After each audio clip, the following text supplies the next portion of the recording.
They told me it was an honor before they took my name. I remember the taste of copper and dust, where fear rubbed the back of my tongue raw. The clerk's voice was the sound of sand poured through wire mesh, patient, uncaring, inevitable. A quill scratched, a seal clicked, a servitor stamped a sigil that had outlived empires, and with each tiny sound I felt pieces of the person I had been slide off like scabs. The corridor outside the administratum cell was a wind tunnel of whispered prayers and machine breath, a long stone throat swallowing me step by step. Two serfs walked ahead of me with shock mauls cradled like candles, their parchment tabards fluttering with red ink litanies that asked forgiveness for the sparks our boots made on the metal grating. I tried to count the rivets in the bulkhead to keep my thoughts from scattering, but they ran together into constellations I could not name. My number fit in every mouth better than my name ever had, and when they called it I turned without thinking, because conditioning moves faster than memory. We passed a shrine cut into the wall where a saint was sculpted as if mid-breath, ribs like harp strings, stone eyes upturned to a light that the corridor did not possess. A servo skull drifted down to taste the air around my face with a brass tongue, and its optics whirred as if filing me in a drawer I would never open. Incense made the air syrup thick, and underneath it the sharp tang of oil and the ghost of burned meat. A bell tolled somewhere far above or very deep below, and the note vibrated in my teeth like a warning I was too small to heed. They put me in a gunmetal lift with a gate that shut like a jaw, and when it dropped, my stomach stayed where it had been and only followed reluctantly. A serf murmured a transit catechism and tapped the gate's teeth in a sequence that matched the rhythm of the chains. I had thought chains were a thing for wrists and ankles, but here chains belonged to buildings and ideologies and destinies, and I understood that if the Imperium could chain a sunrise, it would. The lift opened onto a hangar that felt like the inside of a thunderhead.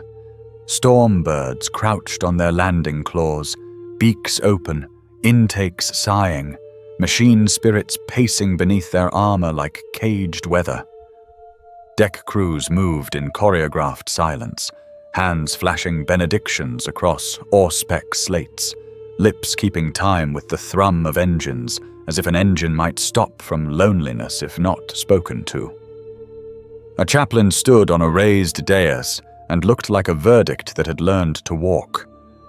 The skullhelm turned slowly, blind and all-seeing, and I knew he could feel the temperature of our doubt the way a hunter tastes the wind. We were a half-circle of almost men and unwanted miracles, thin in the wrong places and thick with fear where muscle should have been. A boy with miner's shoulders kept grinding his teeth, and the sound was a file working on a chain link you couldn't see. A data scribe moved between us, affixing purity seals to our sleeves with wax that smelled like hot coins, and each ribbon carried a prayer that assumed we would die usefully. The chaplain spoke without moving, the vox building a second voice under the first until his words felt hammered rather than heard. Honor, duty, debt, the Emperor's light, the darkness that is patient, the wolves that circle the slow herd, the spear that must never sleep. He said we had been chosen because the ledger demanded payment and our bodies were coins that would not bend. He said fear was proof that we understood the price and that courage was paying it anyway. He said many things, and none of them sounded like lies, even though all of them hurt.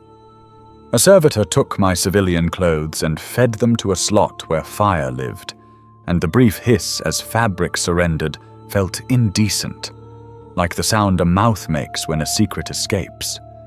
In return, I was given rough-spun fatigues and boots with soles that bit the deck like teeth. The boots fit too well, and I did not like that. A tech marine examined my hands, turning them as if they were tools, thumbs pressing the calluses with an appraiser's care. He nodded as if I were a hammer that would not shatter when it missed the nail.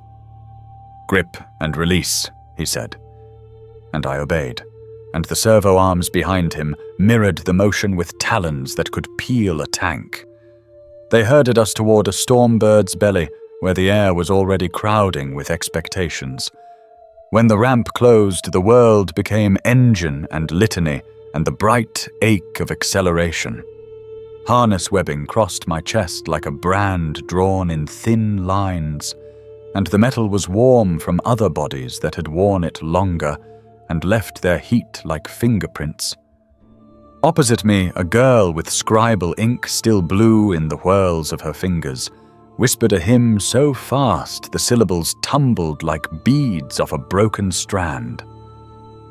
A medsurf walked the aisle with a tray of injectors that hummed softly, and when the needle bit my neck, my skin prickled as if a winter had been poured into my veins. The chaplain's crozius rested against the deck and made the whole bay ring faintly with each tiny jolt, a metronome for a heart larger than any of ours. The Stormbird lifted, and the hangar dropped away, and the city peeled back like a scab to show old scar underneath. Through a vision slit, I saw the hive's spine rising in terraces of bone white and rust brown, smoke uncurling from manufactoria stacks like exhausted prayers. Pilgrims on the causeways looked like spilled pepper, and for a moment I envied them their smallness, their ignorance, their knees that still bent for reasons other than recoil. The Stormbird banked, and the sky opened like a mouth, and I felt the weight of the planet loosen its grip finger by finger.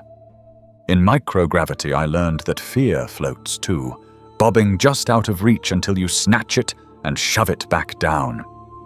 We punched through a layer of cloud that clawed at us with wet hands, and then the sun burned everything clean and merciless. The surf across from me vomited neatly into a cloth bag with a saint's face printed on it, and then he tied the bag shut and kissed the face as apology. The vox crackled, and a voice like gravel poured into a hymn book rattled off vectors and codes that sounded like saints' names broken into numbers. We climbed until the sky turned thin and arrogant, and the curve of the world made promises it could not keep. The chaplain walked unstrapped down the center line, steady in a way that made gravity look like a rumor.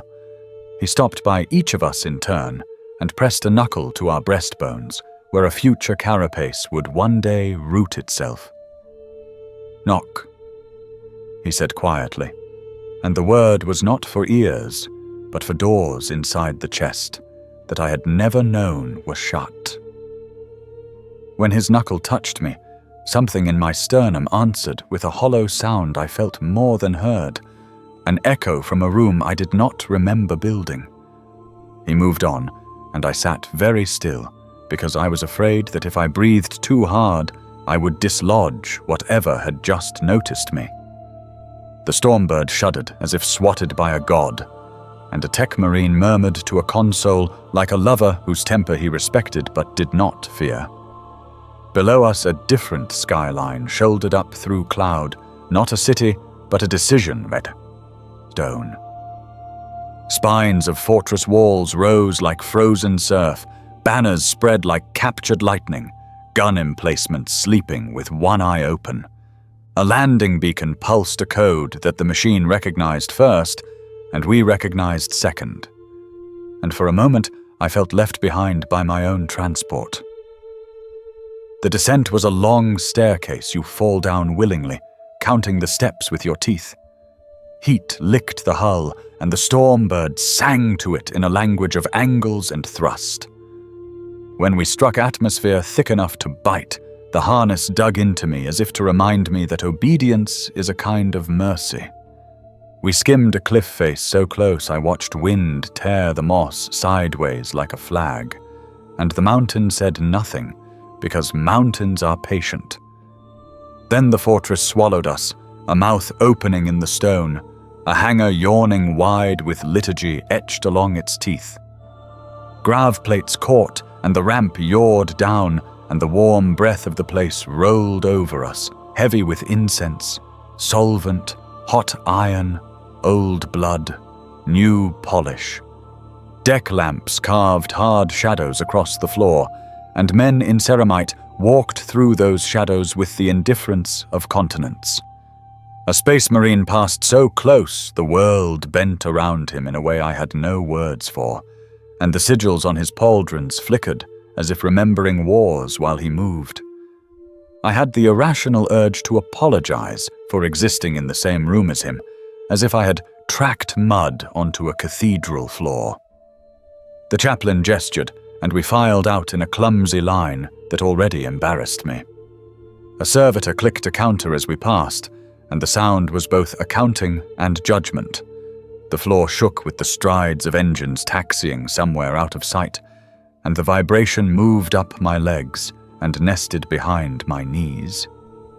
They marched us through a corridor whose frescoes had been scrubbed so many times the saints' faces were more suggestion than detail, which somehow made them truer. We crossed a cloister where the air was cool and smelled briefly of wet stone and growing things, a mercy that made the next breath of machine stink hit harder. Bell chimes, threaded with vox static, braided a rhythm that followed us like a leash. A scriptorium opened on our left, long tables carved with burn marks where candles had wept onto the wood during long nights, and scribes dipped quills into iron gall that stained their fingers as if the ink bit back. One looked up with eyes that had read more names than I would ever know, and then looked down again, because looking up too long invites hope. We reached a gate banded with brass that had been polished by generations of obedient hands. Above it, an aquila spread wings cracked with age lines that looked like fault maps, one head gazing at the past as if daring it to try again, the other watching the door we had not yet walked through. A gene cleanser hissed cold as the void, and we stepped into a mist that tasted of coins and medicine and faintly of rain that never fell here. Red-robed adepts circled us, their faces a taxonomy of sacrifice, augmetics ticking like clocks that did not agree on the hour. One scraped my cheek with a glass blade and fed the blood to a hungry little altar that sighed as if relieved, and I realized the altar had less doubt about me than I did. Another pressed a cog-toothed brand to the inside of my wrist, a touch so brief it felt imagined until the skin started to throb in time with the fortress itself. A pict capture flashed and froze us as we were in that moment, unsorted ore waiting for the furnace, and I wondered which archive would carry my frightened face, and whether anyone would ever look. The corridor beyond the gate sloped down so gently you could pretend it did not, and that pretense felt like a test I was already failing. We passed training cages where wooden swords had bled into the grain, their edges dark with a history of fingers too slow to move. We passed a chapel where a single candle held back a cathedral of shadow, and the flame leaned toward us as if curious. We passed a memorial alcove where names marched in brass lines tighter than any formation we could manage, and a servitor's brush traced the letters clean with the tenderness of a mourner who had forgotten who they mourned. The air grew cooler, and my breath fogged once, and then learned its lesson. A handler unleashed a pair of gene hounds that sniffed our boots for the scent of cowardice, and I did not laugh, because part of me expected them to sit in front of me and howl. They did not, and I did not feel relief so much as reprieve. We were halted beneath an archway where the stone bulged as if something beneath it had pushed once and then decided to wait. A master of recruits in armor, the color of midnight without stars, regarded us as a surveyor regards a cliff face, considering angles, fault lines, places to plant charges. His voice had the weight of old gravity, and he spoke our numbers in a cadence that made them sound like scripture. He told us we were not selected to succeed, but to be measured, and that the measurement was the work, and the work was the worship. He told us we would be cold often and hungry more often, and that we would learn the difference between pain that teaches and pain that negotiates. He told us to forget what mercy had meant on the surface, because here mercy meant precision. He told us there would be no secrets in our bodies, and that our bodies would have to learn new alphabets. He told us the fortress would lend us its spine if we showed it ours.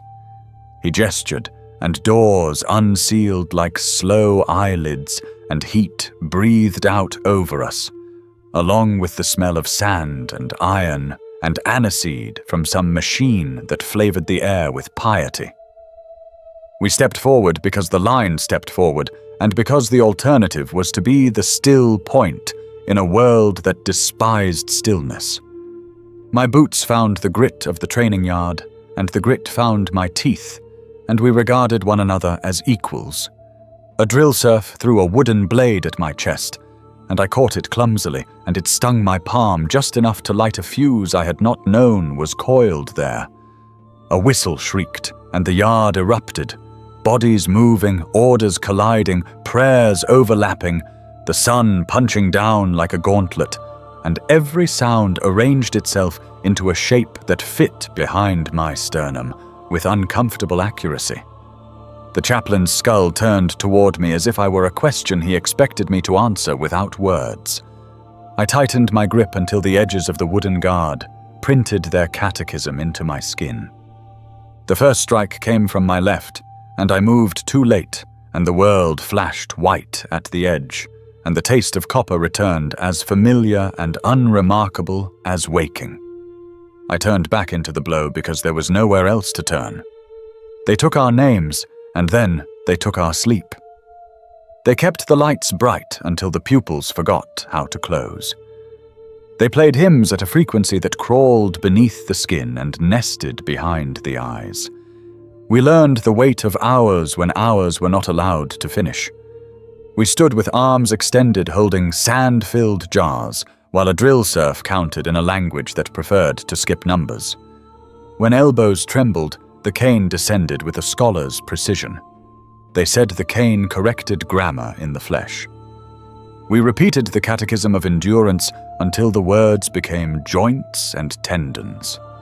By the end of the first rotation, my voice sounded like a boot on gravel.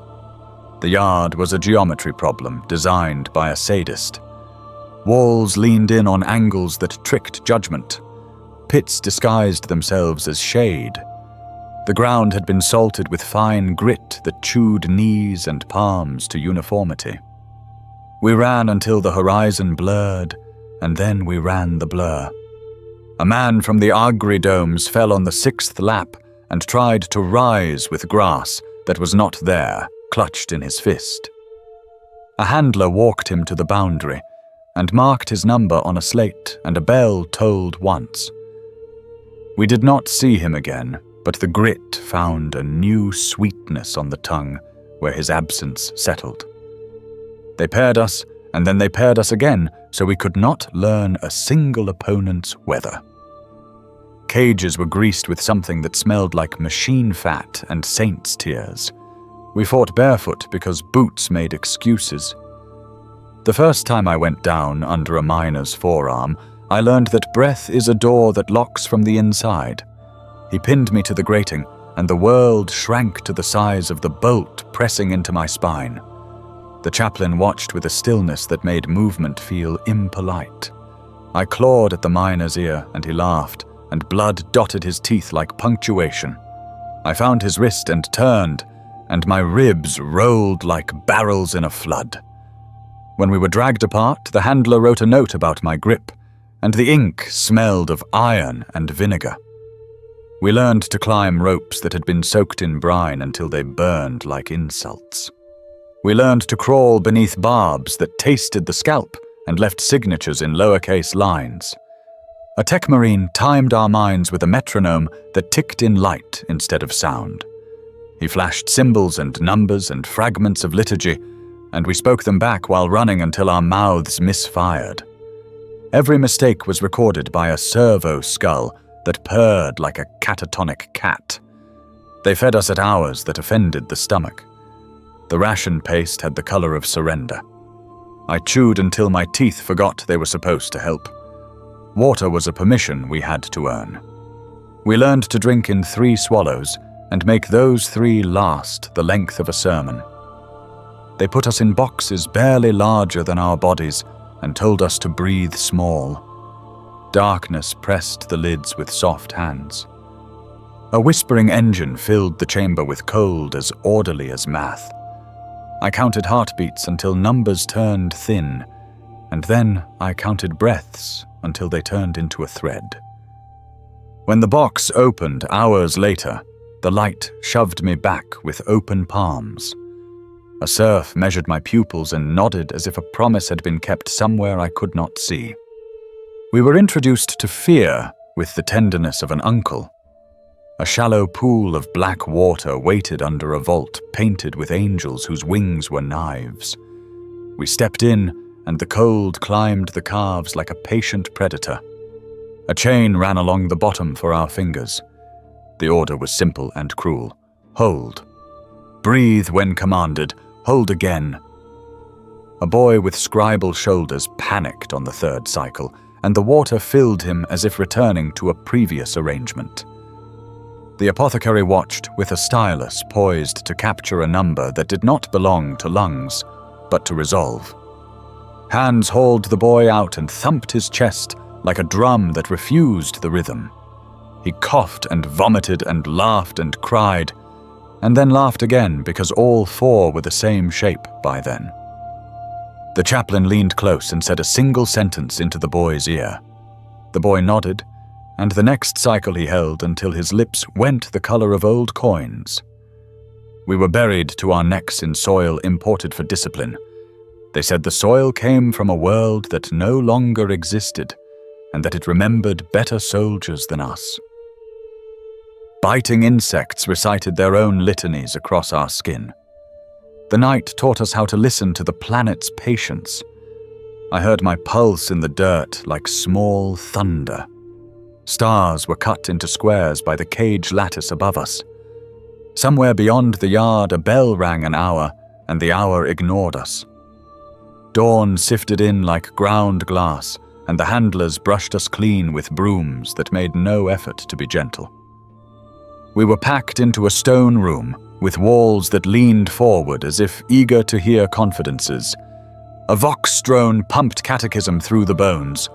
We stood at attention while sleeplessness tried to pickpocket our focus. A line of picked glyphs scrolled past, and we spoke them in unison until meaning buckled and only cadence survived. When anyone's voice lagged, the serf with the cane corrected the verb. A librarian visited with eyes like deep water. He showed us a sigil that made the air heavy. He told us fear is a tool that forgets its owner if you lay it down. He told us to watch the fear and mark its edges. He told us naming a thing cuts it. He told us to name it again and smaller. We nodded because nodding was a refuge. He looked at each of us with a care that hurt more than the cane. The day's heat pressed down with both hands. They sent us into the maze. Walls of ferrocrete sweated like beasts. Ceilings dropped without warning, and floors rose like ambushes. Every dead end held a memento of someone else's lesson. A snapped strap, a tooth, a ribbon of dried blood that had learned patience. We carried weighted packs that reminded the spine to negotiate. A whistle trilled. Target silhouettes popped up with faces painted to look like decisions. We struck until wrists burned, and the silhouettes fell with the sound of cheap wood reconsidering. If a silhouette stayed upright too long, it screamed in a vox pitch that made the molars ring. I learned to hit the throat first, because the vox lives there, even when the target does not. At dusk, they tethered us in pairs and turned loose the gene hounds. The beasts moved like sentences without punctuation. Their handlers smiled with the serenity of men who have given their teeth to a cause that bites back. We ran tethered ankle to ankle through scrub that sliced quietly. If one fell, both fell because lessons travel better in pairs. The hounds worried at our calves to remind us that every pace is a question the ground asks back. We reached the beacon and collapsed, and the rope tying us together looked like an old argument resolved. A tech marine checked our pulses and our pupils and our willingness. He muttered to the Auspex with a priest's patience. The Auspex answered in tones only he respected. We were given 5 minutes of shade and a cup of water that tasted faintly of tin and forgiveness. We were told to write letters to no one, and then we were told to burn them. The smoke went up in thin lines like unconvincing prayers. The night was not a rest, but a different curriculum. We learned the language of footsteps on gravel at distances that seemed like lies. We learned the shapes of birds that hunted by sound and decided we were not worth the effort. We learned that silence can be heavy if you hold it wrong. The chaplain walked between our bedrolls like a low tide. He spoke about debt in a voice that took the heat out of the air. He said suffering is arithmetic, and he showed us the ledger. He said the sum is not negotiable, but the manner of payment is ours to choose. He told a story about a warrior who refused to die slow and taught the enemy something about time. We lay very still and tried to learn that lesson by osmosis. No one slept. The second rotation began without having left the first. They painted sigils on our chests that itched like futures. We were herded to the pain glove. It hung from a frame like a quiet threat. One by one we slid our hands in while the serf watched an auspex that translated suffering into tidy lines. The glove whispered up the arm in flavors of heat and ice and needles and memory. It reached for old wounds with tender curiosity. The trick was not to keep the face still, but to keep the thought still under the face. I tasted metal and bit the inside of my cheek until the copper turned into a kind of prayer. When I pulled my hand free, the skin was unmarked, and the ache was not. We practiced falls until the ground felt like a colleague. We learned to land with elbows that agreed and knees that conceded and a spine that refused to negotiate. We were ordered to recite the litany of safeties while somersaulting through a corridor of hanging chains. Chains clinked greetings and farewells every time they struck the harness rings. A brother clipped a link and the link clipped back, and the handler made a note about attention. We were tasked to carry a log whose weight multiplied whenever we complained. We stopped complaining after the second multiplication. The log learned our names, and we learned to share a shoulder like bread. A storm rolled in from the mountains with the posture of an auditor. Rain hammered the yard as if trying to put it back into the ground. Lightning stitched the sky to the towers with hurried thread. We trained harder because the serfs insisted that weather is the most honest instructor. Mud erased distinction between the careful and the clumsy. I slipped, and my palm met a stone that carved a neat line. Blood washed thin in the rain, and then refused to leave.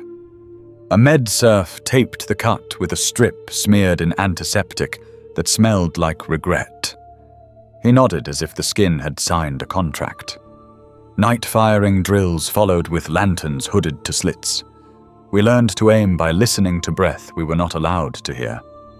The targets pinged when struck, and the sound felt like a coin landing in a deep bowl. When shots strayed, the chaplain's crozius touched the deck, and the ring of it told us the difference between almost and enough. The miner who had flattened me in the cage stood at my side in the line and passed me a spare bandolier with a glance that held neither apology nor hostility. We grunted acknowledgement because words would have asked for ownership neither of us had time to maintain. We ran the cliff path before dawn with the world hanging on our right like a promise and a threat. Mist gathered in the hollows and tried to haggle with the knees. A serf jogged backward in front of us, reading from a slate of defects we had displayed that morning. He read my name as a number, and my number as an accusation. He said my left foot landed like a question mark. He said my right shoulder lifted before my right hand decided. He said my gaze wandered, as if looking for a softer world. I corrected the foot and the shoulder and the gaze, because correction was the only coin accepted here. At the switchback a bell rang, and the bell meant drop, and we all dropped, and the path ripped skin from palms as payment for the pause. We rose together, because rising alone looked like vanity. At midday the apothecary came with needles and vials that sweated on their own. He drew blood with the efficiency of a tax office. He fed numbers into a logic engine that clicked like teeth. He asked no questions because he already had all the answers that mattered. A dose slid under the skin, and warmth spread like a lie you want to believe. The warmth sharpened the world into hard edges that begged to be gripped. We were sent back to the cages, and I met the miner's eyes through the mesh. We circled with the caution of men who have learned that respect is cheaper than repair. His first lunge came low and honest. I stepped in instead of out, and the surprise in his throat felt like a door opening. The wooden blade kissed his ribs, and he grunted and smiled, and came again. We moved until the handlers were bored, and the bell snapped us apart like a closing book. He touched 2 fingers to his sternum, and then to mine, and then to the dirt, because all 3 carried the same story by now. The third rotation introduced hunger as curriculum rather than punishment. Bowls were smaller, and prayers were longer. We lifted stones until lifting stones felt like a dialect. We dug trenches that the rain erased, and we dug them again because impermanence is a teacher that does not take offense. We learned to sit still while biting insects composed scripture on our ankles. We learned to stand still while thunder rehearsed for later. We learned to fall still when a handler's whistle flattened the air. A scribe recorded our stillness with a quill that refused to blot. He smiled at the line that marked my improvement as if he had personally trained the ink. We filed into the hypno chamber, where the seats were narrow so the body could not relax into deceit. A light pulsed behind the eyes until time forgot its sequence. Voices layered like vellum-red doctrine and map and bloodline and fuse. They inserted courage as a concept, and then hammered it into a habit. They showed images of wars fought when stone remembered being seashell. They showed planets that died with grace and planets that died with bad manners. They showed us our faces with different scars and waited to see which version we reached for. My hand rose without permission toward the version that looked tired and honest. The chaplain noticed and made a small mark in a small book. We were released into the yard with steps that did not belong to us. The sun had moved in ways we could not account for. A handler barked, and the log returned to our shoulders with the inevitability of taxes. The genehounds trotted along using our scent as commentary. We ran, and the fortress watched and said nothing, because stone knows that speech wastes water. The miner matched my pace, and our breaths braided into a rope with enough strength to pull a small part of the world forward 1 pace more. A bell rang twice, which meant the next lesson would prefer us alive. We turned toward the pool again, and the surface wrinkled like an old smile. The librarian waited at the edge, and the water waited beside him. And the wind carried the smell of oil and iron, and something like anise that the machine priests liked to burn when they wanted obedience to feel fragrant. We stepped forward because stepping forward had become the only verb the day respected. The apothecarian smelled like cold metal and boiled citrus because sterilization here was both science and sacrament. Lights hung low enough to feel like judgment. Steel tables waited with the patience of predatory fish. I lay down because the serf's hand on my shoulder was gentle, in the way of someone who had practiced gentle-as technique. Straps buckled with a sound like tidy decisions. A mechadendrite hovered and traced the line of my sternum as if sketching a doorway it intended to open. The apothecary's armor was white where it was not copper and bone, and every plate carried small scars that told arithmetic stories. His helm lenses caught me in green circles that made me feel catalogued. He asked me to recite my designation and my oaths, and I did. And my voice sounded like a clerk reading a weather report about a storm he would not survive. Incense smoke curled under the lights like thoughts that preferred the ceiling. A servo skull descended with a tray of instruments that shone the way glaciers do. I remembered the catechism about the sanctity of the flesh, and then watched men unwrap knives as if opening gifts. The needle entered the crook of my arm, and the cold climbed quickly, reorganizing the neighborhood of my veins. The world narrowed to a tunnel whose walls were lined with prayers in a language my blood understood. The first cut was a clean syllable across the chest. I tried to meet the pain as an equal and found it had brought friends.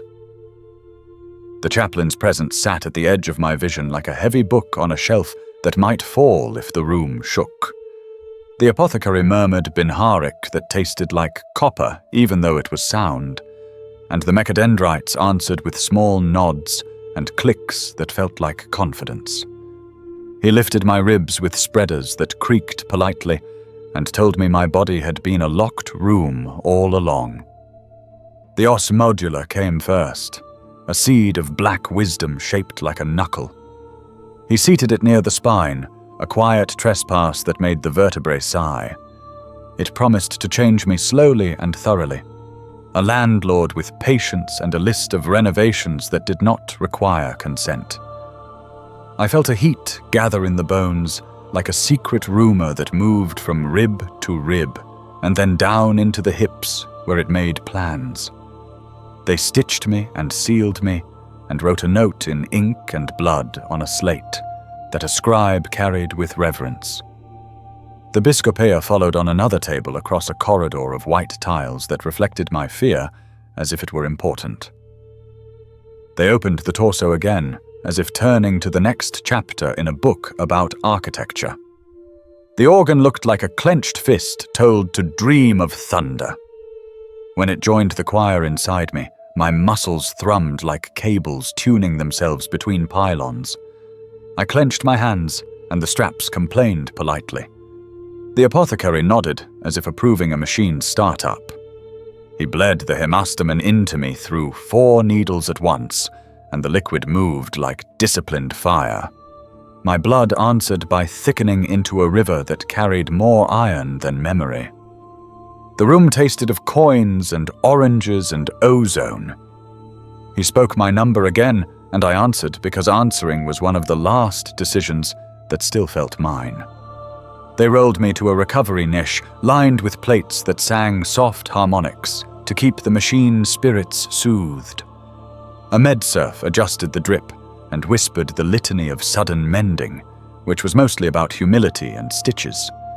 Sleep came like a clerk closing a file.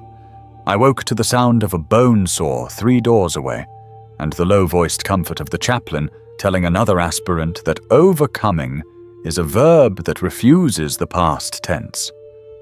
They walked me the length of the ward to make sure the new organs were willing to negotiate with old bones. Each step counted itself. The floor hummed in a frequency that made the teeth acknowledge their duty. On the second day, a tech marine pressed a photic grid across my skull, and the lights pulsed information into the optic nerves until time simplified. But still the focus returned to the table, because the work continued at the pace of a war that had decided to be permanent. They placed the Laraman's organ under my ribs, where the heart could keep an eye on it. It looked like a flattened sea creature that had learned to love cauterization. When the scalpel reopened the earlier line, the skin bled, paused, decided, and then stopped in obedience to a chemistry I had not met before. The apothecary smiled, which on his face looked like a small adjustment in a mountain range. He tested the wound with a probe, and the blood sealed the insult in the space between two heartbeats. They were careful with praise, because praise dulls blades. The Priomnor slid beneath the stomach and made a promise about poisons that sounded like a threat to arrogance. He fed me a cup of liquid that would have slain a small village, and then took notes while my body treated it like a disagreeable sermon. The world swam and settled, and the chaplain's Crozius ticked the deck twice, and the sound straightened my spine. The Omophagia was a colder matter. They taught me the law and its leash, and then gave me a sliver of warrior flesh, steamed in sanctified solvent. I chewed and swallowed, and the taste was salt and smoke and anger. A door opened in my head, and a wind moved through bearing images of shale trenches and a woman's laugh and the pressure pattern of a trigger that broke at 3 kilograms. The librarian watched my face with a stillness that asked precise questions without using a single word. He wrote a single glyph on a wax tablet and wiped it away before it cooled, because memory is a blade that cuts wielder and target if left unsheathed. The multi-lung introduction happened in a room that smelled like old ships and new storms. They opened the right flank and nested the organ against the ribs as if seating a co-conspirator. We were marched to a chamber where the air had the viscosity of soup, and the oxygen sulked at the edges. We breathed through chemicals that tasted like coins dissolved in mint, and my chest learned to pull usefulness from poor offerings. A surf withdrew the air and replaced it with smoke, and then with thin mountain whisper, and then with the wet breath of a swamp that had never heard of kindness. My hearts beat methodical approval at each adjustment.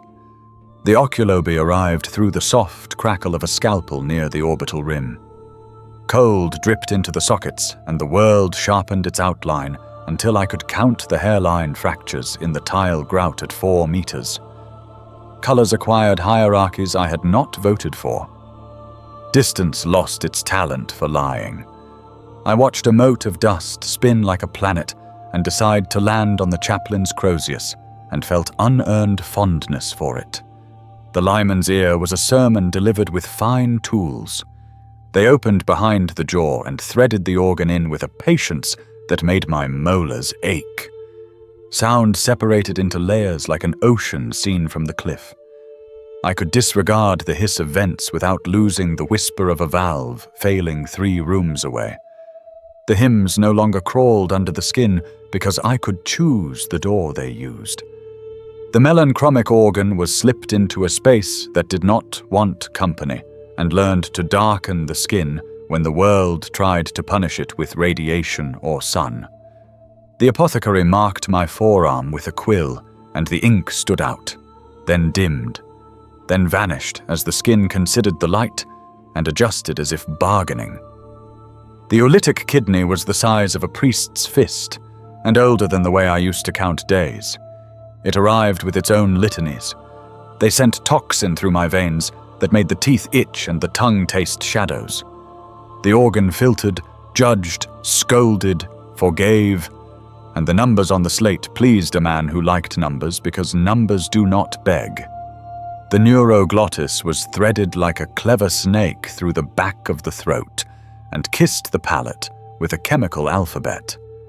They fed me oil, chalk, blood, rust, fungus, anise, promethium vapor, and a spoon of soil from the training yard. And I named each with stupid accuracy and could tell which corner of the yard the soil had come from by its hint of copper.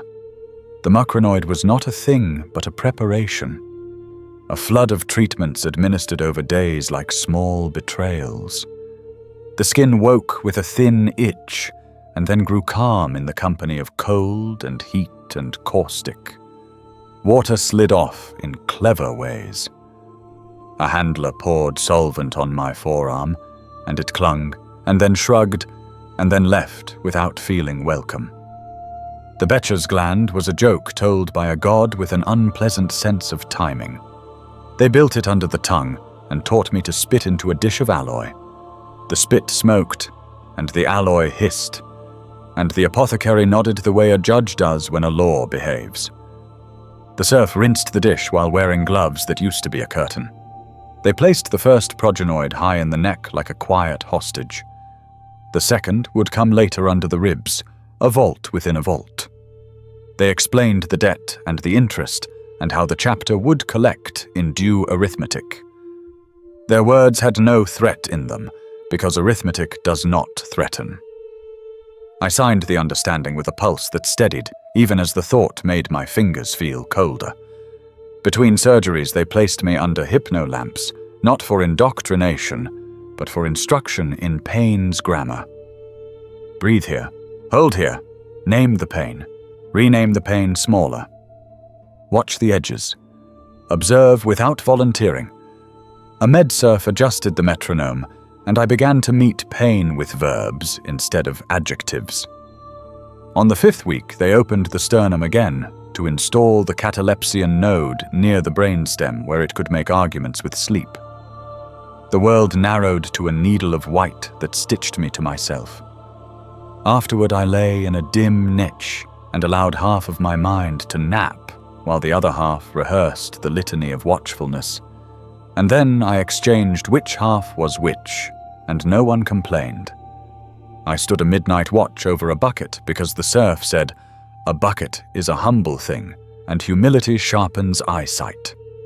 The bucket did not move, but my thoughts did, and the node kept the breathing even while the hours tried their old tricks. We were constantly measured. Auscultation bells tapped my ribs and listened to the echo like geologists. Bloodwork framed my days in numbers that climbed, and numbers that leveled, and numbers that refused to lie. The apothecary quizzed my organs as if they were students. He asked the kidney for its lesson, and it answered by clearing the chalky taste from my tongue in 3 heartbeats. He asked the oculobe to prove itself, and a fly on the architrave provided a syllabus. He asked the biscopea for a demonstration, and had me grip a bar until the metal complained. Failures were taken away for correction. Sometimes the corrections wore shrouds on their return. A bell tolled for those corrections when the corridor was empty. The bell did not mourn. It documented.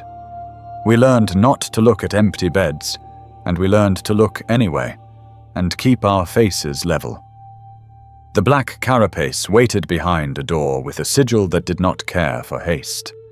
I was marched there on a day that had the temperature of an old coin. The room was colder than honesty. Panels hung from articulated arms like shields on obedient serpents. The apothecary traced lines across my torso with a stylus that left temporary burns, a map of future ports and the roads nerves would be asked to travel. The incision was a river that decided to exist. They lifted skin and slid the armored mesh under, as if clothing a thought in armor. Each interface stud seated against a nerve cluster and hummed an introduction that my body tried to refuse before remembering its manners. They stitched me in a grid that matched the plate. I felt the fortress notice me not as a guest, but as a device that could be spoken to in proper dialect. A test rig lowered a naked breastplate onto the studs, and the clicks ran like footsteps across a metal bridge. And then I felt the armor's awareness bump into mine like a shoulder in a crowd. It was not a mind. It was a weather. I breathed, and the plate breathed back with a small lag that promised intimacy. A data slate showed the interface stability climbing like a dawn that did not intend to stop at the horizon. When they lifted the plate away, I felt briefly skinned, and the room's air touched me like gossip. They dosed me with pain quiet and moved me to the corridor of standing sleep, where aspirants leaned in frames that taught posture to bones tired of being told. I watched the ceiling while half the brain slept, and the other half recited the names of the organs like saints' days. Os modula, Biscopeia, Hemastamen, Laraman, Preomnor, Omophagea, Multilung, Occulobe, Lyman's ear, Melanchromic, Oolitic kidney, Neuroglottis, Mucranoid, Becher's gland, Progenoid, Black carapace. The names settled in the chest like a choir finding its notes. The miner from the cages shuffled into the frame beside me, his chest stitched in the same alphabet. We compared scars with glances because glances are lighter to carry than words. He flexed, and the stitches smiled briefly and stopped. The chaplain passed, and his shadow cooled the hallway, and we both stood straighter without meaning to. He tapped the Crozius once, and the sound pried my eyes wider. He told us the flesh had been taught new prayers, and now the will must learn to sing louder than the choir. He said the next days would be a marriage between plate and purpose. He said hunger would return shaped like armor. He said the first time the helm sealed, we would hear our own breath become a drum, and that drum would be asked to keep time for thunder.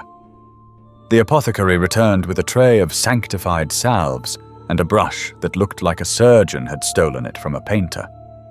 He stroked lines of cold across the incisions, and the skin answered by lying quiet, and I watched his hands with the fascination of a man studying the weather that might drown him or carry him. The tech marine arrived with a cable as thick as a wrist and an expression that had been filed smooth by long years of argument with honest machines. He plugged the cable into a test port at my collar, and the world poured into me like a hymn of numbers, amperage and osseous resonance, and valve timings, and tiny permissions negotiated at the speed of electricity.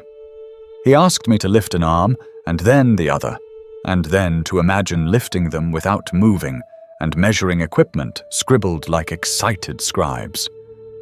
The armor frame lowered again, and the plate kissed the studs, and the cable sang, and the room retreated to the edges of my attention. Heat bled through the carapace and dispersed like soldiers being told to spread out. The breath sounded huge in the helm I did not yet wear. I raised my hand and felt resistance that was not resistance but expectation, and behind expectation, a vast patience that belonged to steel and rights and the ledger that had been written before my first breath. I flexed the fingers, and the phantom gauntlet flexed back, and the tech marine made a small, approving noise from behind his grill, and the chaplain's helm inclined the width of a coin, and the apothecary noted the steadiness of the pulse, and somewhere a bell marked a passing minute that did not intend to forgive anyone for wasting it. They took us from the apothecarian to rooms that smelled like chalk and old thunder. They called them scolums, but the doors were thicker than any classroom I had known. Benches were cut narrow so shoulders could not slouch into forgiveness. A projector threw maps across the far wall, as if continents were wounds to be stitched. A serf rapped my knuckles with a pointer when my eyes tried to rest anywhere but the crosshairs. We learned to break a rifle down to its vowels and put it back together with a new grammar. We learned the litany that convinces a stubborn bolt to cycle when faith alone hesitates. The tech marine taught us the difference between a malfunction and a betrayal. He said one listens and the other bleeds you. He said most men never learn which is which. I repeated his phrases under my breath until they sat behind my teeth like coins. We folded our past into the regulation kit and found there was no pocket for it. The chaplain made us speak the oath of moment until the syllables lost their edges and became a road. We walked that road around the parade square under a sun that liked to watch. A librarian waited in a chamber lined with black glass that reflected us without enthusiasm. He drew a sigil in the air that buzzed like an insect with a crown. My thoughts slowed to watch it, and he spoke a word that taught them the limits of curiosity. He said, memory is a servant until it starts negotiating. He said we would learn to fire the servant when it began to question orders. We sat in chairs with headrests shaped like hands, and the hands held us very gently. Hypno-coils unfurled above and dripped light down strings of doctrine. The strings sank into me as if I were a page waiting for ink. They etched marksmanship in strokes that matched my breath. They etched blade work in arcs that made the shoulders listen to the hips. They etched voidcraft in angles that taught my inner ear to stop complaining. Between sessions, a scribe in grey asked for a list of personal keepsakes I no longer owned. When I said there were none, he wrote that down as a success. He stamped a slip and slid it into my file with the same care I had once reserved for photographs. I noticed then that the file had grown heavy enough to be a bludgeon. We practiced formation drills until the ground could have marched us without our legs. Left was a decree, and right was a confession. We learned to halt so sharply the air bumped into our backs like a surprised animal. A drill serf placed a pebble on my boot and told me to step without letting it fall. I stepped, and the pebble stayed, and he nodded as if I had remembered an ancestor. The chaplain spoke about names as if they were furnaces. He said, "A weak name cools the blade." He said, "A strong name burns the hand that doubts." He said the chapter would heat us until the slag left willingly. A black box sat in the center of the hall like a patient verdict. One by one we put our civilian names into it, on scraps of parchment cut too neatly. The box swallowed them as if it had been hungry a very long time. A serf sealed the lid with wax that smelled faintly of oranges and regret. He pressed an aquila into the cooling oval and carried the box away without looking back. I watched the door close behind him and felt my jaw unclench as if a decision had been made for me by a stranger I trusted. The librarian led us through image storms that taught our eyes to choose loyalties. Enemies flickered in and out dressed as saints and as monsters. We were punished for shooting too slowly and punished harder for shooting the wrong face. I learned to read wrists and weapon muzzles and the posture of intent faster than I could read lips. He said, mercy is a luxury we could no longer afford at retail. He said we might rent it for a second, if the ledger allowed. We studied Xenos anatomies the way a butcher studies bone seams. We traced arteries on diagrams that moved when we traced them. We learned to say the unsayable things about the warp in a tone that did not invite it closer. A purity seal was placed on my collar, not as reward, but as brace. The wax tugged hair when I turned my head, and I accepted the tug as punctuation. The firing range was a cathedral with better acoustics. Stalls stood like confessionals, and every confession was measured in recoil and smoke. Targets slid in on cables humming the long vowels of distance.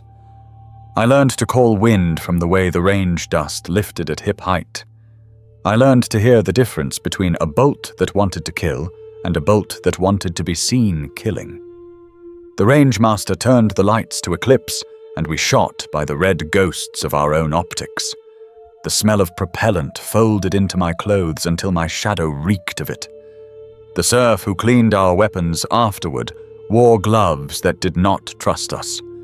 He set my bolter on the bench with the respect of a man easing a sleeping dog into a new bed. The skolam for blades had flaws that angled to punish sloppy weight. Wooden practice swords struck in a rhythm older than hymnals. We worked cuts until shoulders burned clean to the bone's opinion. A veteran in a scarred training gorget drifted through the line and adjusted wrists with one finger. When he touched my grip, my blade stopped shivering. He said to cut the space around the enemy until the enemy lives in a smaller world. He said a smaller world contains fewer surprises. He said every surprise you spare yourself must be paid by someone else. We practiced disarms until the handles knew our names, which were numbers that day. We danced through forms named for storms and saints and lost moons. We learned to turn our hips like hinges on cathedral doors. We learned to end a movement not where it looked good, but where it started the next correct sin. Between drills, the chaplain brought out a reliquary that hummed. We touched the glass and felt our faults hum back to us as if glass were a throat. He told us which faults could be sharpened into virtues. He told us which faults would only ever be faults. He told us to make our peace with the ones that would never pay rent. We filed into the hall of banners where cloth told histories in a language of rents and repairs. A servitor mended an old tear with a stitch that left no shame. I stood beneath an honor roll etched into brass that had turned the color of dried leaves. My eyes found names I did not know and felt as if I had forgotten them rather than never learned them. A bell chimed the hour with a voice that declined to inspire. In the hypno-bays, we learned to sleep like bankers. Half of the mind remained open for business, while the other half counted coin. The catalepsian node obeyed the schedule like a clerk who fears no supervisor. We slept standing. We slept marching in slow circles. We slept with one eye. And then the other, and then both, while the node held a ledger of promises our lungs continued to keep. Dreams were edited by hands I did not see. The ones that tried to return with faces from before were pared down to silhouettes, and then to shadows, and then to nothing. I woke with an ache exactly where memory had been. The librarian asked me to describe the ache, and I did. He wrote down the description and said I had improved. He said, improvement is not pleasure. He said, improvement is proof. We trained in void drills until gravity felt like a bad habit. Harnesses caught our learning and refused to drop it. We floated with knives and learned to stab through the slow ballet of momentum. A tech marine spun the room and told us the ship was turning. We learned to make choices that assumed our feet would never forgive us. We practiced mag boot landings on hull plates colder than apology. The stars beyond the viewport were so many that counting them became an act of disobedience. We did not count them. We counted heartbeats and rounds and the distance to the next valve. The scriptorium taught us codes the way a choir teaches harmony. We memorized cants that could calm an engine spirit or scold a recalcitrant auspex. We learned to scratch quick prayers into the sweat of a weapon's grip with our thumbnails. We learned the official litanies and the unofficial ones that worked. A serf with ink-blackened teeth quizzed us until we could recite while sprinting. He said a prayer that forgets its words during a charge is a dead prayer. We sat through lectures on history that had to be delivered in shifts because the wars did not fit inside a single morning. A veteran with a voice like a closing vault door spoke of crusades that had eaten maps whole. He spoke of cities that threw flowers and then stones and then fire. He spoke of brothers who went into the dark, smiling, and were returned in vials that still warmed the hand. He spoke of the debt as if it were weather. He spoke of the ledger as if it were law. We learned ranks and heraldry until colors shouted at us from the corner of the eye. We learned to read armor like a biography written in dents. We learned which skulls meant contrition and which meant permission. We learned that some questions were rank-locked and that curiosity is a form of theft. The chaplain walked through our ranks with a censer that breathed iron and clove. Ash settled on our brows in small, unapologetic islands. He made us speak the sins we expected to commit in battle. We said haste. We said pride. We said hesitation. We said cruelty. He nodded to some and frowned at others, and the censer swung for both. He said awareness is the first tax you pay on your own soul. He said the chapter will collect the rest. In the language hall we were given dialects of allies and enemies without being told which was which. We learned to bark orders in low Gothic that a panicked child would obey. We learned to phrase surrender in a way that kept hands visible and knees unbroken. We learned to blaspheme in tongues that would make the warp look away rather than reach. The librarian stopped me when my pronunciation drifted toward beauty.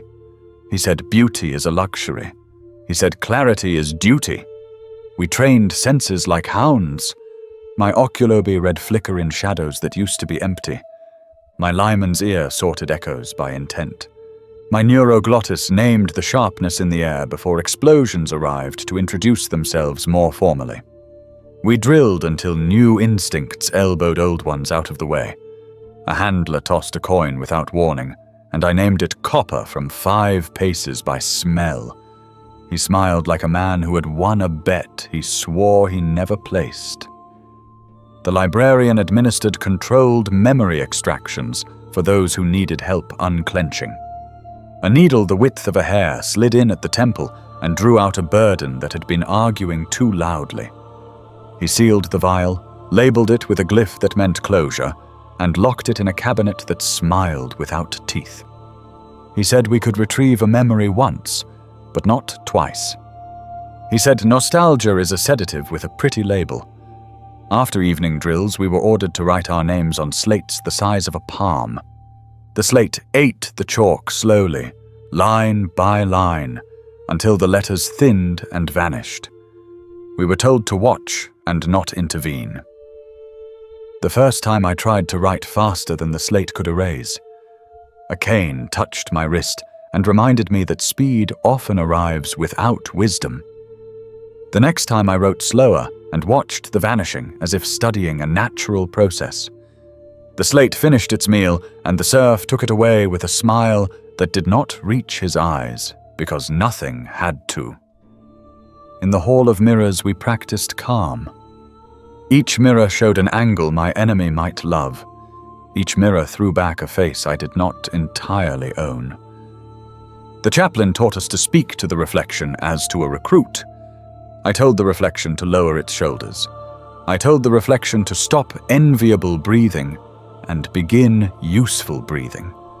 I told the reflection to forget a father's laugh at the precise pace of the metronome. The reflection obeyed because obedience is contagious. We learned the kill house with doors that lied, rooms stacked on rooms like arguments. Targets cried for mercy in voices that could belong to civilians and sometimes belonged to recordings of us. We learned to muzzle-check corners as if corners charged rent.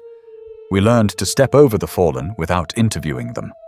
We learned to measure the width of a doorway by the taste of the dust on the jamb. The miner from earlier moved like a new hinge beside me.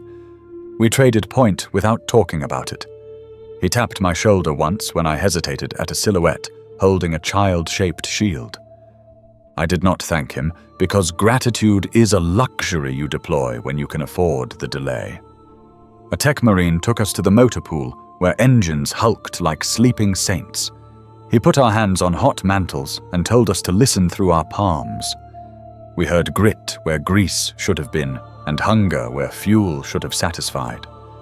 We spoke coaxing cants, and the engines answered by forgetting their suspicions. He said, machines respond to tone the way soldiers respond to certainty. He said, doubt leaves fingerprints on steel. On the parade ground, a herald taught us to move under banners without looking at them. He said, reverence trips feet.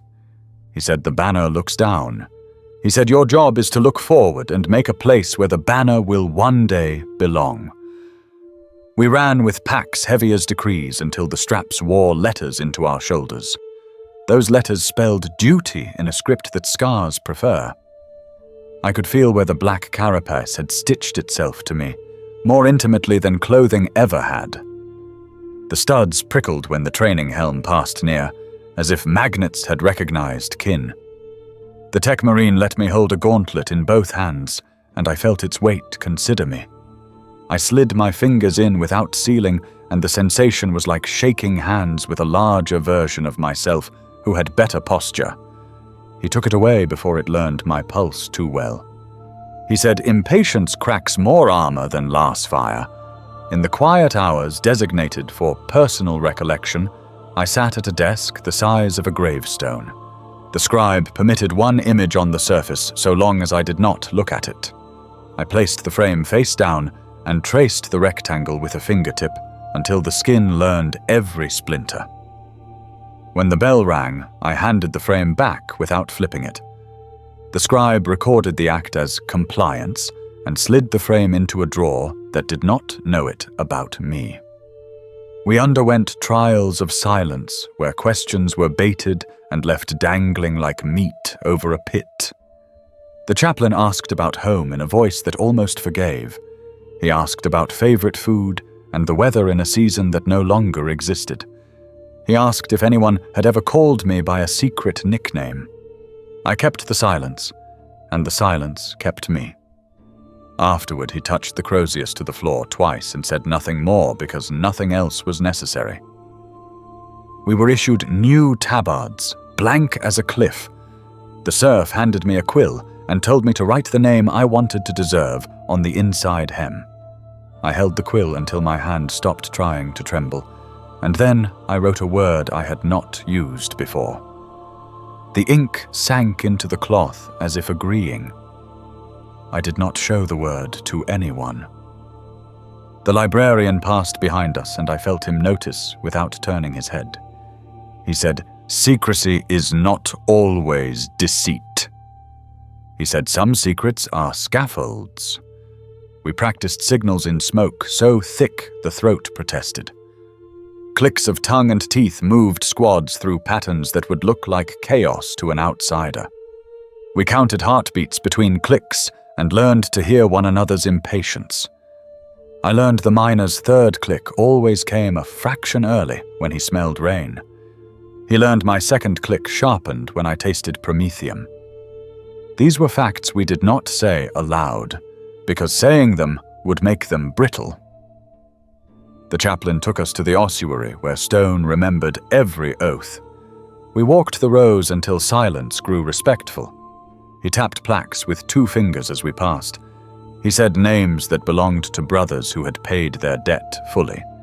He said our duty was not to join them, but to deserve to. His helm turned slightly toward me, and I understood that deserving is a road without a lodge at the end. Lectures on logistics followed since faith cannot ship ammunition on its own. We learned to love manifests like tactical maps. We learned to spot the missing crate by the way the quartermaster's lip flattened under certain numbers. We learned to count not only bullets, but breaths in a hab block we were tasked to clear without breaking. We learned that kindness measured incorrectly can be cruelty. At mess, we sat in silence while a sermon played from hidden vox ports. I tasted the chemical roll of the ration and could name its component grains and which silo had misbehaved. I swallowed the knowledge and the paste and watched a drip wander down the far wall like a hesitant pilgrim. A serf collected our trays and weighed the scraps as if weighing secrets. He noted my empty tray and the steadiness of my gaze and filed both. We ended days in the chapel where brass caught candlelight as if it were a debt come home. The chaplain made us repeat the catechisms until our throats felt owned. He spoke of the emperor as a mathematician of sacrifice. He spoke of us as integers that would be added and sometimes divided. He spoke of subtraction only when necessary and without apology. We pressed our brows to cold rail and felt the metal hold our heat without comment. In the dormitory, the beds were set 2 fists apart so dreams could not conspire. I lay on the regulation mattress and listened to the regimented breathing of men being edited. Some nights the librarian's steps paused by my bunk and began again without deciding anything. Some nights the tech marine's incense woke the nose before the mind, and I counted 3 mechanical heartbeats before his passed the door. Some nights the chaplain's shadow drifted along the wall like an eclipse that changed its mind. Morning always arrived like a command rather than a courtesy. The first bell cut thought.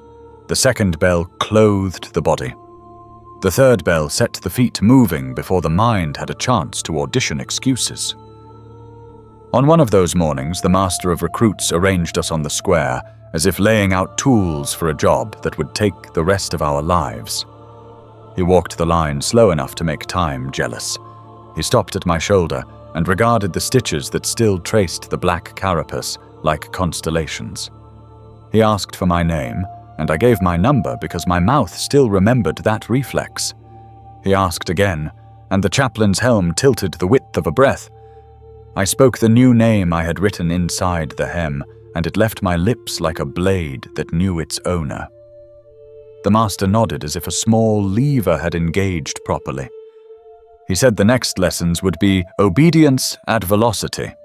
He said the hypno would thicken and the drills would thin error until error could no longer stand. He said I would learn how to mean an order with my whole body. He said I would learn to look at a civilian and see atmosphere, not audience. He said I would learn to touch armor without flinching at its hunger. We broke formation and ran until the ground forgot our names. The benches waited again, the pointers waited again, the mirrors waited again, the drills waited again with the patience of stone. I took my place among them and felt the previous versions of myself stand back a little further. They watched me recite. They watched me strike. They watched me breathe to the metronome. They did not argue because argument had been trained out of their tongues. The librarian dimmed the hall and the coils lowered like crowns. Light braided itself into commandments, and my eyes accepted the braid. The chaplain's crozius touched the floor, and the ring of it climbed my spine and settled behind the new name. The tech marine's hand checked the ports along my ribs, and each one hummed its attendance. The master of recruits called for silence, and the silence arrived, wearing our faces. We stood inside that silence and let it learn us. We allowed it to memorize the cadence of our breathing. We allowed it to measure the weight of our waiting. We allowed it to climb into our mouths and settle behind the teeth like a calm blade. When the bell finally spoke again, we moved together as if the word had been placed inside us hours ago. I lifted the practice blade, and the practice blade felt less like wood and more like a sentence I could finally finish. I drew a breath that belonged to the man the chapter wanted. I held it steady, while the old breath went somewhere else I did not follow. The first thing I learned was that ceramite has moods. It sits heavy on the gantry like a boulder until the mag clamps kiss the black carapace, and suddenly it is alert, curious, waiting to be told what to crush. The harness came down on articulated arms, and the plates descended like decisions already made. Locks clicked home across collar and spine and hips, and the suit sighed as if relieved to find a body it could agree with. Fiber bundles along the greaves tensed and relaxed as the tech marine murmured Binharic sweetenings into the neck port. My breath filled the helm and came back as a drumbeat learned from storm gods. The auto senses woke like animals lifting their heads at the edge of a clearing. Edges sharpened. Distances snapped to their knees. A targeting rune blinked in the corner of my vision with the patience of a teacher who has graded too many papers. The bolter took both hands and then offered them back better. Its mass settled into the exo-mesh of the gauntlets and found a path through my bones into the deck. The magazine thumped into place with a sound that never pretends to be polite. I whispered the rite of chambering and felt the machine spirit purr as the first mass-reactive shell kissed the feed ramps. The chaplain walked the line and tapped each of us once with the crozius to wake whatever part of courage naps during preparation. He stopped by me long enough for the skull helm to fill my world and said to mean the first shot more than any prayer I had learned. The ramp chain whined. The stormbird tilted its great head to taste the wind. Runes on the bulkhead scrolled mission data in tight, humorless lines that crowded each other like facts in a bad argument. Habstacks in District Theta under unwholesome banners. Power grid compromised. Civilians corralled. Enemy signatures mixed regular and irregular like teeth in a jar. The Vox squawked and resolved into the master of the strike's voice, counting down in a meter that made the heart pick up its kit and trot. I felt the mag locks in my boots release with a little hop that promised imminent violence. The Stormbird dove, and the cargo bay creaked like a ship that has forgotten how to be afraid. A brother made the sign of the Aquila against his chest plate, and the gesture left a smear of ash I would notice later. The ramp blew open, and the world punched in. Air slapped the helm and turned to a coded hiss as the filter cogitators gave it a faith test. Heat rolled up from the manufactorum planes in sheets that reminded me of opening a foundry door. Dust climbed into the sky to see what the noise was. The ground came at us with the stubbornness of old stone. Grav thrusters on the Stormbird pushed a pocket of discipline into the chaos, and we fell into it like nails into a field magnet. Boots struck ferrocrete, and the shock traveled through the suit into my spine and shook hands with every plate. The world narrowed to lanes and angles, and the glow of Auspex ghosts hiding behind masonry. Banners hung from broken gantries like tongues bit through in a scream. The Vox filled the helm with a cool chorus of orders that sounded like someone else's confidence. Squad to wedge, guns up, left eye for lanes, right eye for hands. We advanced, and the city tried to remember what it had done to deserve us. Figures flinched in the shadows of blast shutters, with the stillness of prey that learned stillness from statues. Stim injectors clicked in the hip plate, and a measured flood walked my veins with clean boots. The bolter's recoil climbed the forearm in the old rhythm, and the servos in the wrist smiled and leaned into it. I took the first shot at a muzzle flash that appeared where no permission had been granted. The round left the barrel with the sound of a decision being made in a room with no windows. The target folded behind a parapet, and red mist faded faster than I could respect it. The machine spirit chuffed satisfaction through the stock like a cat through wood. Brick spat chips against my pauldron, and the auto senses sketched lines back to a second nest with the calm of a cartographer. I rotated and took the angle, and the second shot came easier and hit harder because knowledge is weight, and weight loves gravity.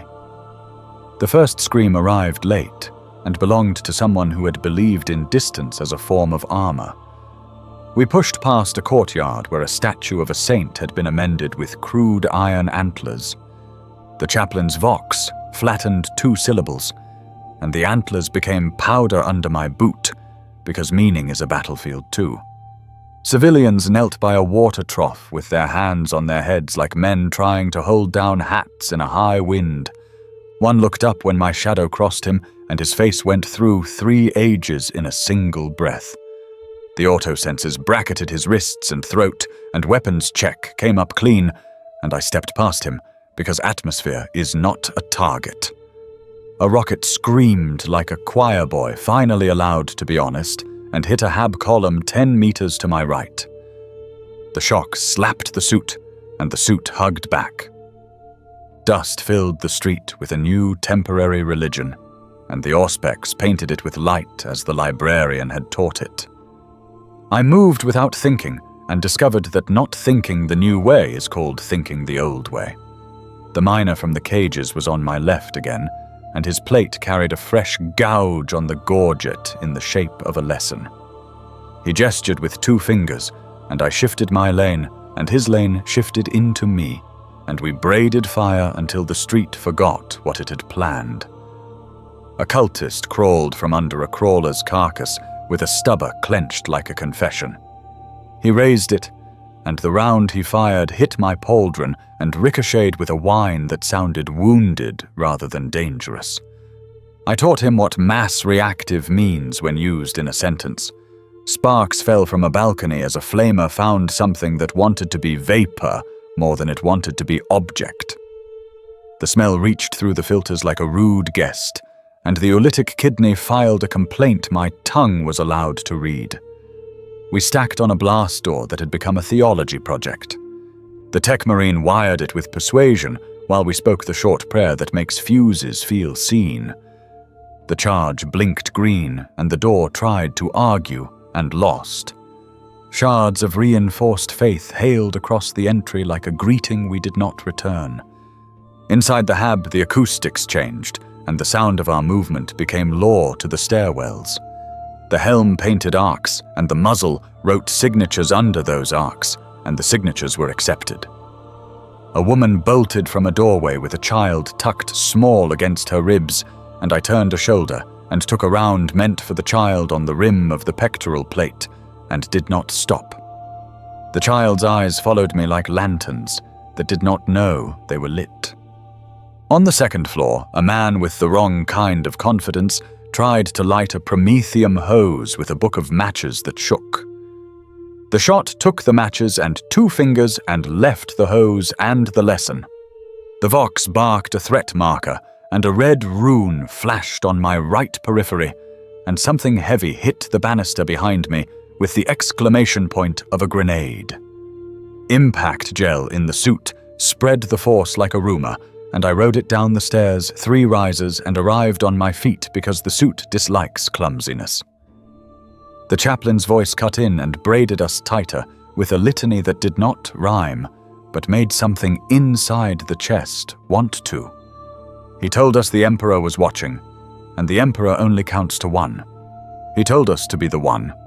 We breached a manufactorum annex where the machines were still warm from the last honest shift. Belts hung slack like tongues after bad news. The enemy had turned the line into a barricade that believed in itself. I threw a crack grenade and said the right, and watched faith meet chemistry and agree to separate the argument into smaller arguments. The bolter chugged, and the rounds ate steel and men with equal manners. Shrapnel rang off the greaves like hail that had learned etiquette. A figure in scavenged carapace and borrowed courage stepped into my lane holding a makeshift shield painted with slogans that would not survive contact with the report. He braced behind it, and the first 2 rounds pocked, and the third bored, and the fourth taught him the difference between cover and hope. We pushed through, and the world narrowed to breach geometry, and reload cadence, and keeping the peripheral shamefully alive. The auto senses threw a proximity rune, and my head turned 3 degrees, and the chainsword in my right hand came up of its own mind, while my left ran the bolter dry and flicked the mag release that felt like a punctuation mark. The chain's first bite judded up the elbow like a truth you already knew. Bone resisted and then obeyed, and the teeth went from chatter to song. Blood sprayed the inside of my field of view, and the suit wiped it like a dutiful parent. I stepped, cut, stepped, checked, fired, checked, breathed, counted, pivoted, checked, prayed, checked, breathed, and the pattern began to feel like a staircase. At the turn of that staircase, a sniper lanced me across the helm with a beam that cracked the lens and spidered the world.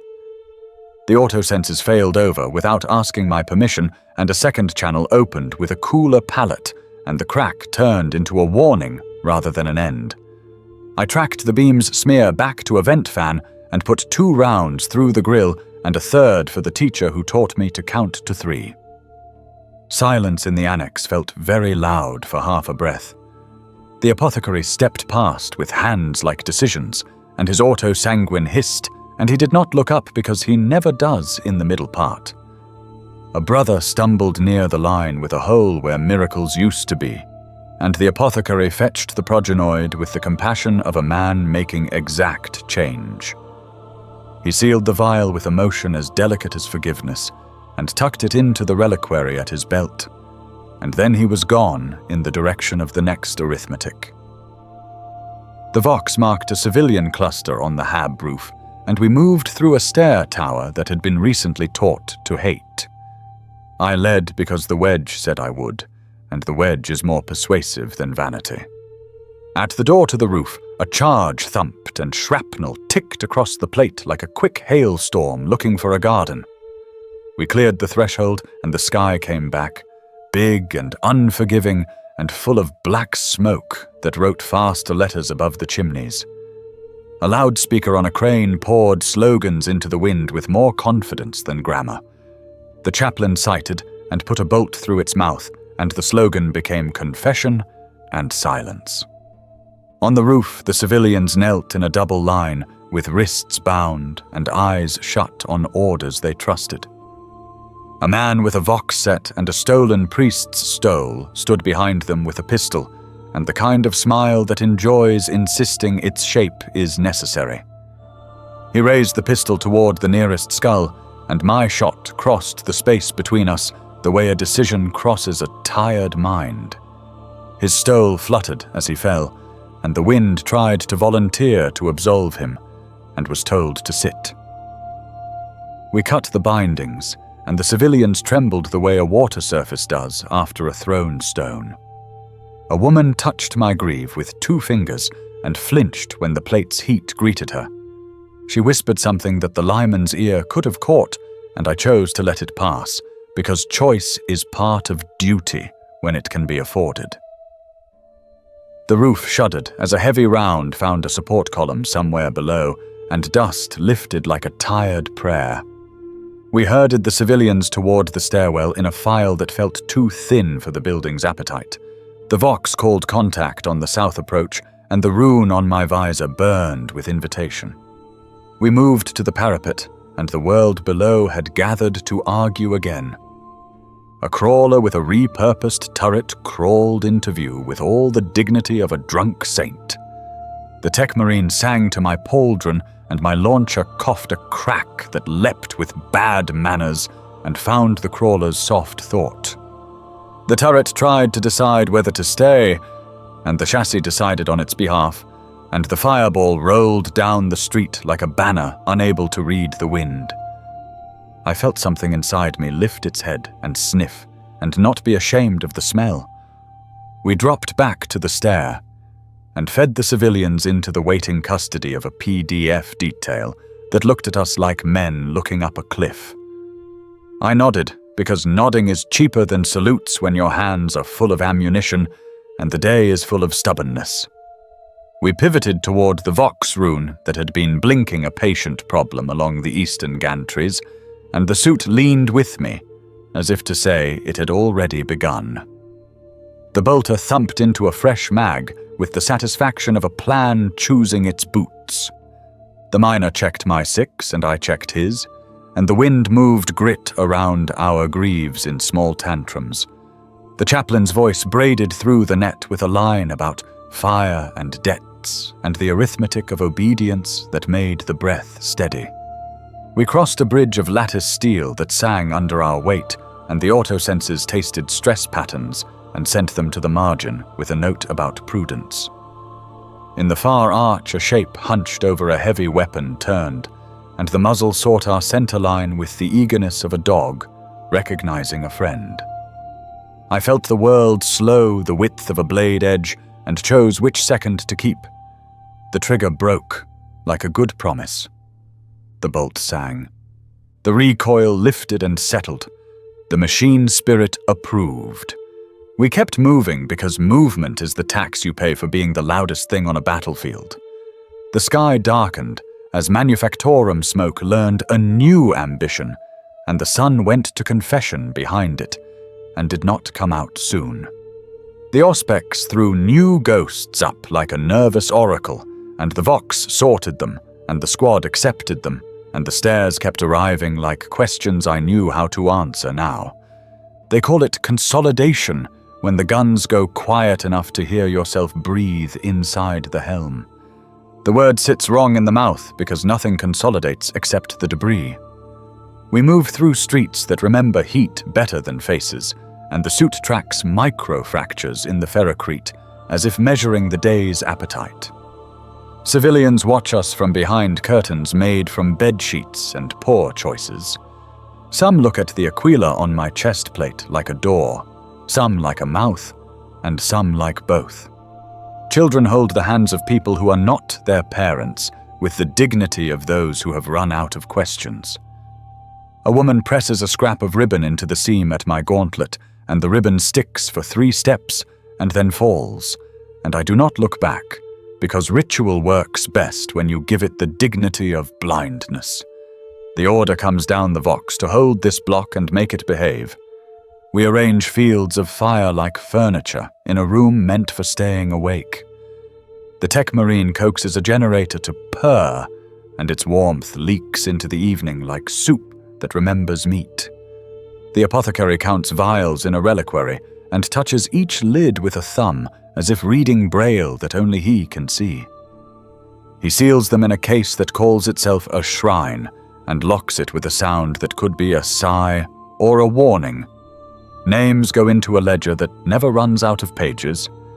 The chaplain writes the names without looking at us because grief is a private task executed in public.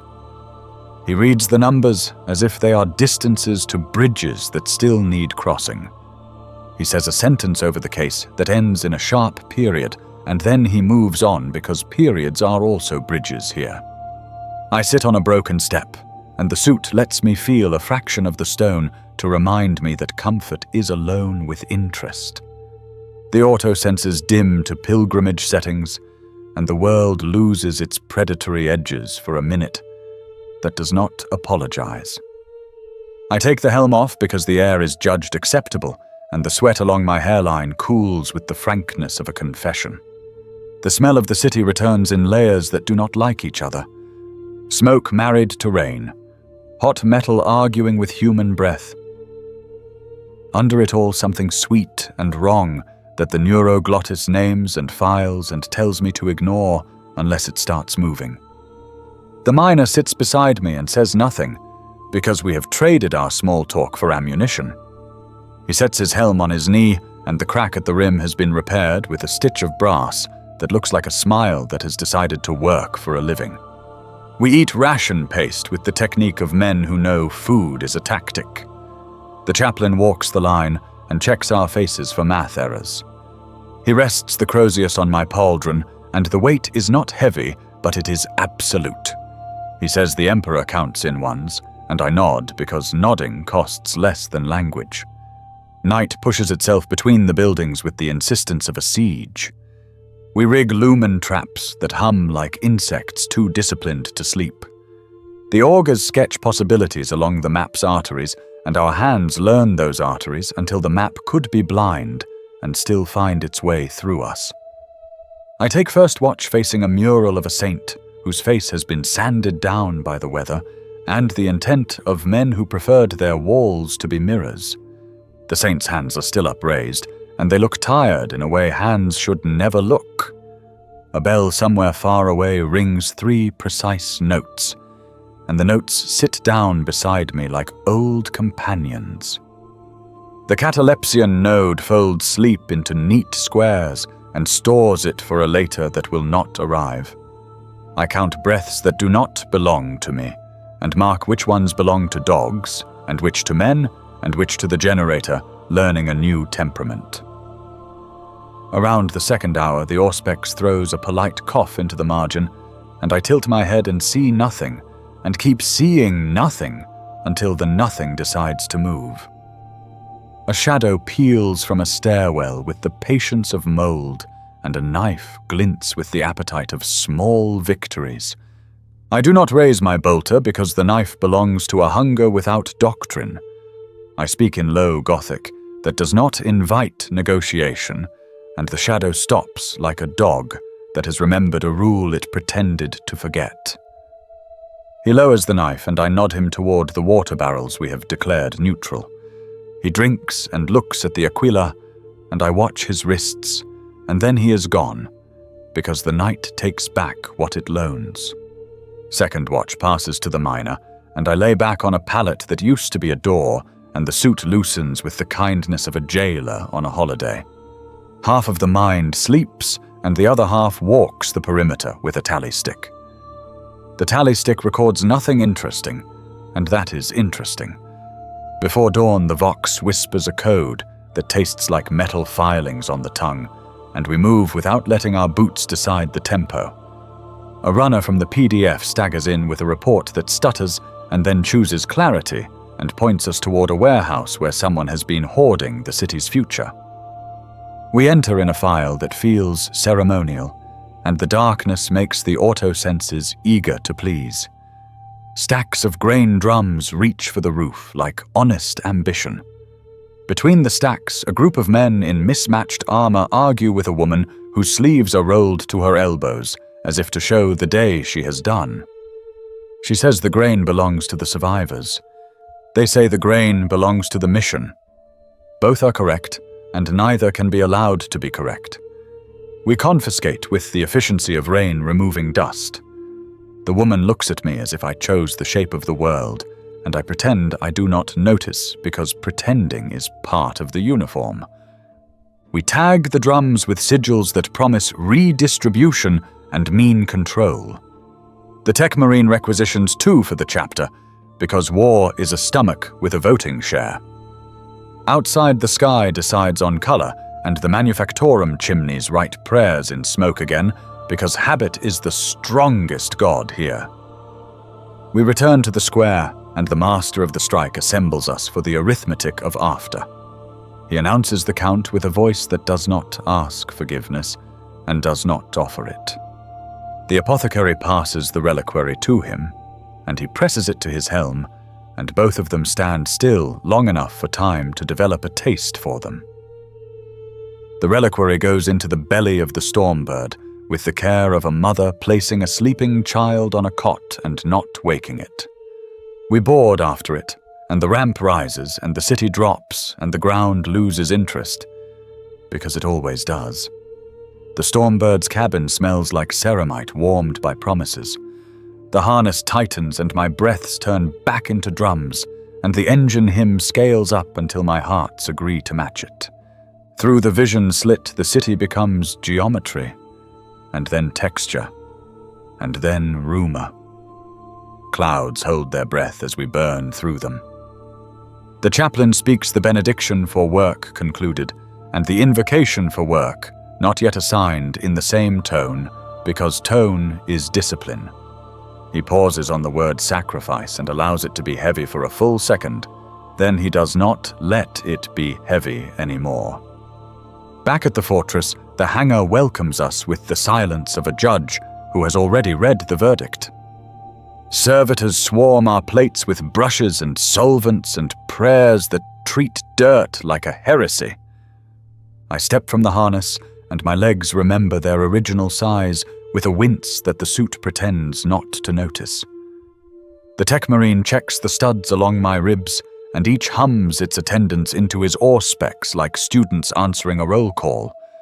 He nods once, and the nod contains approval, obligation, and a note about a squeak in the left knee actuator that he wants to speak to privately. The apothecary draws 3 vials of my blood and 1 vial of silence. He labels them in a script that does not curl, because curling is a luxury. He asks me if I dreamed under fire, and I tell him I did not, because the node is a good clerk. He asks me if I tasted anything that Diao did not belong, and I tell him yes, and his quill waits, and I say copper and rot and anise, and he nods because the city has always tasted like that. He returns a tab stamped with fitness for further duty, and it feels like permission to continue being the version of me the chapter pays for. We march to the chapel in socks because noise has its place, and this is not that place. The floor keeps our heat with the gratitude of stone touched by purpose. We kneel, and the knee plates clack on the tiles, and the sound is a kind of punctuation. The chaplain speaks, and the words go through me like bolts through soft target, and leave holes I am expected to fill with action. I press my brow to the rail and feel the cold and let it take the fever from the skin. The reliquary rests near the altar under a cloth that has seen more dust than light. A flicker of candle maps the metal and makes it look briefly like water, pretending to be patient. Afterward, the refectory offers a bowl that smokes and a cup that does not. I eat with the mechanical precision of a man repairing a bridge plank by plank while walking across it. Around me, brothers murmur the quiet talk of function and friction and microfracture in phrases that sound like gossip between glaciers. The miner sits across and draws a line on his slate that means a kill in his shorthand, and I draw a line that means movement achieved, and we exchange the slates and both add a second line because we share credit in ways the ledger does not. The hour for maintenance arrives, and the armory receives us with the dignity of an archive. I strip the bolter down to vowels and set each on the cloth like a prayer bead that expects to be answered. Carbon scrapes away with the reluctance of any residue that believes it belongs. I oil the rails, and the scent cuts through the mind like a narrow alley to a childhood I do not visit. I check the chainsword's teeth and pluck 2 shards of bone that have become unhelpful and lay them in a dish without thinking about how the dish is labeled. The tech marine passes and hums approval, and hum does more for me than praise ever did. He places a new lens unit in my palm, and it is cool and clever and more honest than eyes have a right to be. I fit it into the helm, and the click is small and final and tells the world to stop hiding so much. In the Skolam, the librarian calls us to sit and stare at black glass while he draws lines that look like weather and says they are our thoughts. He shows how to let a thought move past without hiring it. He shows how to pick up a thought and ask it to lift without grunting. He shows how to put down a thought with its edge safely away. He asks me to recall the face of the woman at the barrels, and I do, and he asks me to move it to the edge of the glass, and I do, and he asks me to let it slip off, and I do, and the sound it makes falling is not loud. He says good, and marks a glyph that means readiness, and then erases the glyph, because readiness must not become furniture. The Master of Recruits drills us on staggered advance until our shadows learn the cadence. We practice casualty drills with sacks of sand that only sometimes weigh what brothers weigh, and that dishonesty is part of the lesson. The apothecary supervises with the calm of a book that has no blank pages left. He times our harvest of the progenoid from the dummy, and says faster without raising his voice, because the voice does not need speed when the numbers already know. The herald calls a litany for the fallen, and we answer in a register low enough to wake stone and not frighten it. We march past the ossuary, and the ossuary does not speak, because that is not its service. We drill again, and the drills rinse away what the day left behind until only a clean hunger remains. At lights out, the dorm is a choir of breaths in rows that line up like infantry. I lie on the regulation pillow, and the fabric smells faintly of soap that has never washed anything else. The catalepsian node taps its ledger, and I pay in coin that never runs out because the mint does not sleep. In the dark, my hands remember the weight of the bolter, and the bolter remembers the weight of my hands, and we agree not to forget each other. The suit sleeps against the rack, humming the small, contented noises of a large animal that has eaten but is not finished. In the half-dream, the parade ground stretches long as a promise, and the Crozius taps once, and the tap walks up my spine and sets each vertebra to attention, and I feel the day line up behind me, like armor plates finding their pins. Morning climbs the walls with cold fingers, and the bell rolls it flat, and the flatness pleases me. Orders arrive as tight packets of meaning that unfold into corridors and rooftops and distances to be disrespected. The chaplain reads a brief litany that tastes like iron and rain and ends with a word that means forward without saying forward. The tech marine checks the charge on the packs, and the packs blink back, eager to be lighter by noon. The apothecary clips the reliquary to his belt as if fastening on a second heart. The master of the strike marks the map with a gauntlet that makes promises geometry cannot refuse. I seal the helm, and the world narrows again to useful edges, and the breath becomes a drum, and the drum sets the pace, and the pace makes a road. The ramp will drop, and the air will slap, and the city will ask its questions with bad manners, and we will answer in the language we have been taught, until the ledger asks for a new kind of ink. I think about debt the way a bridge thinks about weight, not with resentment, but with a structural devotion that makes sense of load. The bolter sits warm in my hands like a confession made early in the day. The suit leans forward the width of a plan. The vox clicks once in my ear like the first knuckle on a door that is already unlocked.